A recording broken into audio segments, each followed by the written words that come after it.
Okay, so I guess we'll start out with what kind of environment do you think that this place has? Is it comforting? Is it nice? Open to a lot of different people? Well, so from my perspective, it's obviously very comfortable because my mom runs the school. So I pretty much am like one of the owners here and I'm one of the main instructors. So it's very comfortable for me.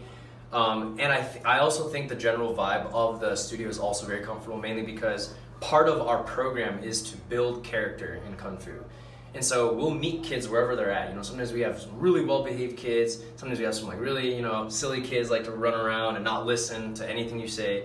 However, we always try to meet them where they're at. And so whether it's a move, you can always break down a move, right? So, if it just comes down to teaching someone a horse step, right? It doesn't matter if you're super inflexible, if you're really bad at horse step, or if you're not really listening.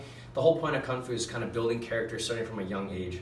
And so I think for the kids, they get a lot of individualized attention. Sometimes we have pretty big classes, and that's a little bit harder. But usually the class sizes ranges from about 6 to 10 people. And with 3 instructors, that actually does give us a lot of time to spend one-on-one with the students. So I think it is a comfortable environment. Yeah. So you mentioned some of the things about what Kung Fu consists of. What would you think is your favorite part of running a Kung Fu class?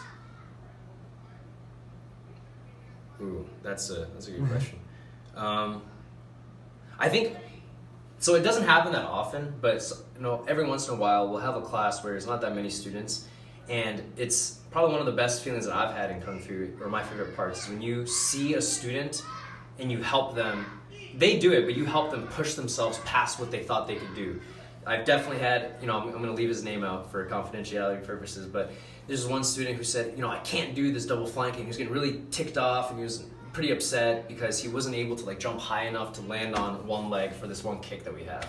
But I was just like, don't ever say, you can't do it. That's one of our slogans. So in the beginning of class, we recite a few things. We never say can't, always do your best. It doesn't matter if you get it. It's not about getting the move. It's about trying to get the move. And so I just watched him just do it over and over and over again. I was talking to him, he was doing it, and then he got it at the end of the day. Now he still does it every day. He does it correctly. So that really warms my heart. That provides a lot of fulfillment for sure. And then I guess one final question I've been asking kind of everybody around here. What's your favorite move that you've learned, or that you teach? I guess it differs because you're a little older than all the kids that we ask, and it's kind of different. Definitely not like a specific move that I enjoy teaching. I really enjoy teaching the purple black belt routine. So it's like a whole form that the students have to do to get their purple black belt.